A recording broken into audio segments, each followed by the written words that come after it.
A Ghanaian court has dismissed the country's lawmakers' bid to challenge President Akufo-Addo's decision not to act immediately on an anti-LGBTQ bill. The bill was passed by Parliament in February, but President Akufo-Addo delayed the implementation due to legal challenges. Now, for reaction to the court's ruling, I'm joined by Sam George, a Ghanaian Member of Parliament. Mr. George, thanks for your time this evening. Can you provide some perspective on the recent court decision dismissing the challenge against President Akufo-Addo's delay in signing the anti-LGBTQ bill into law? Well, very good evening to you, and I wish South Africans all the best in your upcoming elections. I hope you are not saddled with democratic despots like Ghana has been saddled with for the last 7 years. A point we need to make is that the courts, yesterday I got a copy of the verdict, the ruling from the judge, and basically my colleague, the Honourable Roxanne Nelson Echedafiameko, MP for South Dai, filed a case of mandamus, asking that the courts compel the president to carry out his constitutional duty, because when you read the Constitution of Ghana, Article 106, 7, 8, 9, and 10 are very clear. And the president is acting in clear disregard of the Constitution. The courts agree that there is a case to be made for mandamus. However, the High Court judge says that she will not issue that order of mandamus on the president simply because there are 2 pending cases in the Supreme Court, and she thinks that that will prejudice the outcome of those cases. Now, for me, it clearly is the legal gymnastics and, for want of a better word, judicial gangsterism and thuggery that's going on in the Ghanaian courts, aiding and abetting a precedent in the abuse of the 1992 Constitution of Ghana, and that is despicable, to say the least. So how do you view the role of the judiciary in this matter, particularly in balancing legal challenges against legislative processes? Well, the judiciary in Ghana over the last 8 years has lost its luster. In fact, the last corruption perception index in Ghana places the judiciary as the 3rd perceived most corrupt institution in Ghana. And we've had instances where investigative journalists in the past have found cases where judges gave judgments after they received goats and chickens.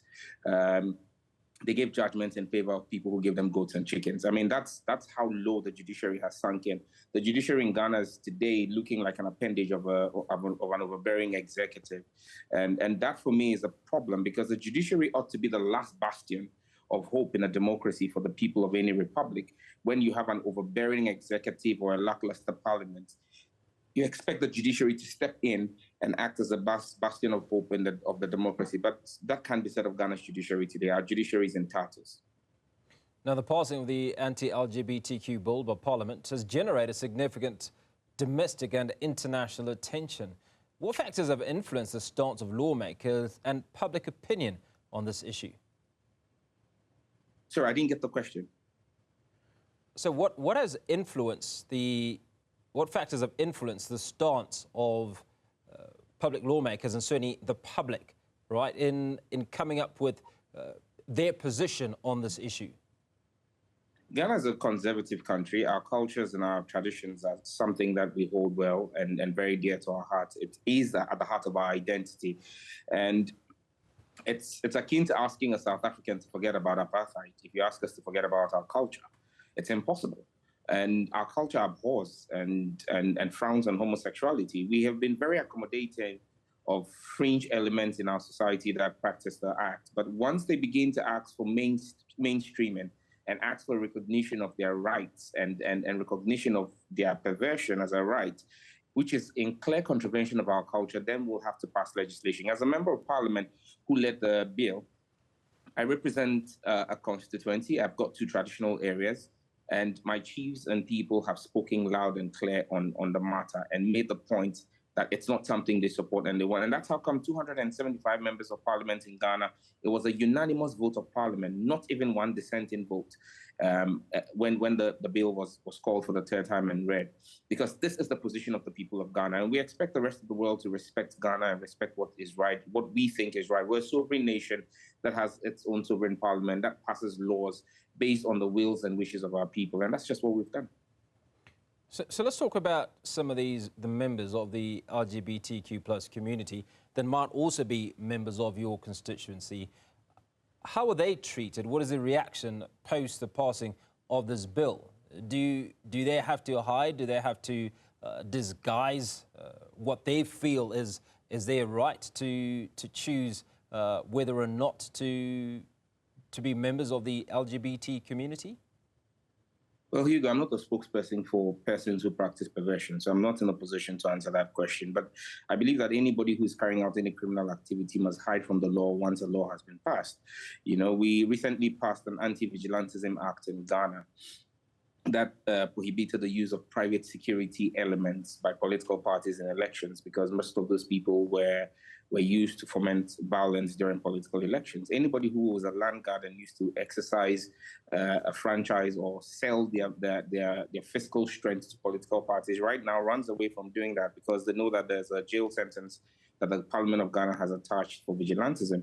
In the same vein, I expect that anybody who is practicing an illegal act of homosexuality, which has been criminalized by the Parliament of Ghana, must hide from the law. I mean, that's just tried knowledge. If you choose to come out and show that you are engaged in an illegality by the law will deal with you. I know the last time I was in South Africa was about 6 weeks ago. I was in Cape Town. I know it's illegal to trade in foreign currency in South Africa. You must go to a bank or register Forex Bureau and carry out the transaction there using your passport. If I choose to get into South Africa and against your Foreign Exchange Transaction Act, decide to look for some illegal means of carrying out that transaction, I should be hiding from the law because I've broken the laws of the land. And that should apply to anybody who is breaking any law that Parliament has passed. Now, you're obviously anti-LGBTQ. Now, let's talk about your experience. I am not anti-LGBTQ. I am pro-Ghanaian culture. They're two different things. You're pro-Ghanaian culture, which is, as you said, anti-homosexuality. I think you indicated that. Our culture celebrates the union between a man and a woman. I'm just saying in a different way, but we speak in the same language. You were in Cape Town, as you mentioned, a few days or a few weeks ago, where homosexuality or members of the LGBT community abound. How did you feel, or did you come into contact with any members of the LGBTQ plus community when you were in Cape Town? I didn't. But when you're in Rome, you do what the Romans do. Yes, I have sponsored a law in Ghana that criminalizes it. Same-sex unions are recognized in South Africa, I believe. I'm in South Africa. I respect the laws of South Africa. I went about my activities there and respected the laws of South Africa. In Ghana, we drive on the left-hand side of the road. You drive on the right-hand side. I didn't come to South Africa and say, because I'm from Ghana, I'm going to drive left-hand side. I drove right-hand side. So I respect your laws. It's the same way when you come to Ghana, you respect our laws. I think this is quid pro quo. It's not rocket science. It's simple. So yes, I was in South Africa. And the fact must be made that there are more persons who are pro-heterosexuality than homosexuality in South Africa. We actually it's not as though the whole of South Africa is in support of homosexuality. No, that would be a wrong perception to make of your country. No, it's not the perception we try to make, but we do drive on the left side of the road. Now, how do you perceive... Yeah, so you drive on the left side and we drive on the right side. I mean, we have our steerings on the left side of the car. Now, how do you perceive the potential economic impacts highlighted by the Finance Ministry, including the risk of losing financing from international institutions as a result of this bill? I mean, how can Ghana reconcile its legislative objectives with its economic interests and international reputation? Those are fanciful fears expressed by members of the gay cabal and gay community. It's not premised in any fact or science. And I've challenged the Finance Ministry to show me any documentation, any documentary proof that shows that the IMF or the World Bank has indicated so in writing. The IMF and the World Bank are serious institutions that do not communicate such serious position by word of mouth. There would be a communication to show it, either an email or a letter. The Finance Ministry has not been able to put any of those out because there is no such thing that exists. Because let's be clear and let's be clear in our minds. Members of the World Bank is a cooperative union, it's a cooperative bank. And that's why when you see any facility from the World Bank, it is quoted in SDRs, which is special drawing rights. The special drawing rights accrue from your contribution to the World Bank. And so if Ghana contributes to the World Bank and Ghana comes to the World Bank and say, based on our contribution, we want X amount of money, The conditions for accessing those funds and for us putting in our contributions to the World Bank did not include us from the get-go having to legalize or recognize homosexuality. You cannot, by contract law, change the terms of a contract unilaterally. And so the World Bank itself cannot do so. And that is evidenced by the fact that on the 6th of March this year, the World Bank released the 6th tranche of funding to Uganda, another country that has even passed a more stringent law than Ghana did.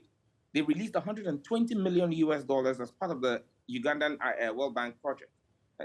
So, I mean, the question we must ask ourselves is really, what is this whole fanciful fear about foreign what? Well, it's not fanciful. It's not fanciful. If you allow me, let me come in there, Mr. George. If you allow me to land on the point I was making, if I'll plead with you, just let me land on the point I was making. How much of Ghana's budgetary expenditure is actually supported by foreign aid? It's less than 2%.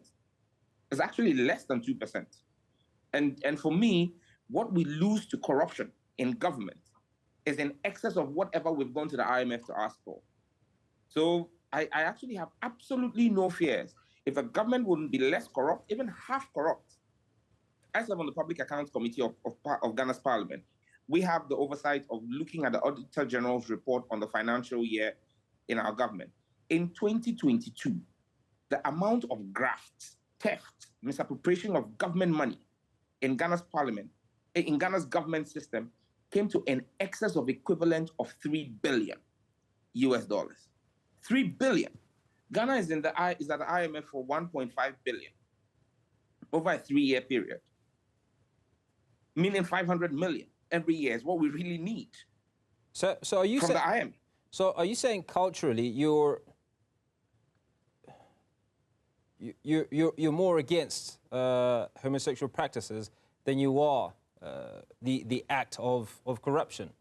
Because you seem to suggest that there's very, very little effort that's been made to deal, or laws to deal with the issue of corruption versus the issue of homosexuality, which we're discussing. Allow me to carry on. Allow me to put on another point, and the second point was is really to get your reaction to how the West will use its financial muscle or various schemes of support to dictate how African countries deal with some of these issues, such as the issue around homosexuality. And this is around the issue of Uganda, which you spoke about, and AGOA. Now, on the back of the passing of a similar law in Uganda, we are aware that AGOA was withdrawn. It was threatened to be withdrawn on the premise that the law was going to be passed, and when it was, AGOA was not renewed in Uganda. What's your reaction to Western countries, particularly the United States, using this financial aid as a means to punish, if you will, African countries? Okay. So, Hugo, first and foremost, let me correct a misconception you put out there. I have not said anywhere that homosexuality is more of an important issue than corruption. And the facts bear me out. Ghana has some of the most stringent laws and legislation against corruption. What is lacking is political will. Political will is different from legislation. What I have done is to pass legislation. As a legislator, that's my role. It comes back to the executive to exercise the mandate of the legislation we've passed. Ghana's parliament has passed very stringent laws on corruption. And that's why I'm saying that, in fact, if we didn't have those frameworks, you won't have the Auditor General's report being able to highlight over $3 billion worth of malfeasance in our public sector. That's the first point I'm making. Now, secondly, look, I think that we need to break away from this colonial slave mentality that America is doing us or the West is doing us as Africans any favor. I mean, it's the mindset of paupers.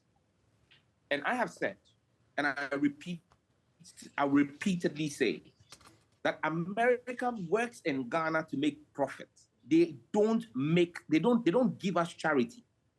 They make profit in Africa. The deals they cut with corrupt African leaders has more value than whatever pittance that they give to us. And let's call a spade a spade. When America says they give you $200 million in aid, $180 million of that money never finds its way into your African country. It goes to pay American consultants and American businesses.